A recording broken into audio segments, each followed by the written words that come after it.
What's up po mga ka-reels? Ito na naman po ang iyong lingkod, si Kuya Cesar. Sa ngayon po ay recovery po ako. Nagkaroon po ako ng sakit kaya nagde-develop po ako. Meron po nag-suggest sa akin na gamitin ko daw itong product para sa mas mabilis na recovery. Ipapakilala ko po sa inyo yung product. Hawak ko na po sa ngayon. Ito po. One of the juice. Ito po ay akala ko nga po nito ay kukunti lang naman.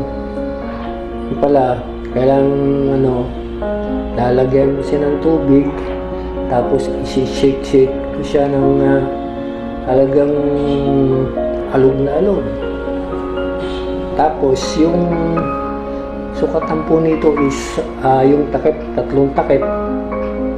Yun pa yung pinaka-pagsukat ng para inumin. Tapos naman po sa bata, drops, 3 drops naman po. Kaya pwede po to ng 5 days to 6 days bago siya maubos. Ito pong kaganda po nitong juice na to is 15 in 1 na po siya.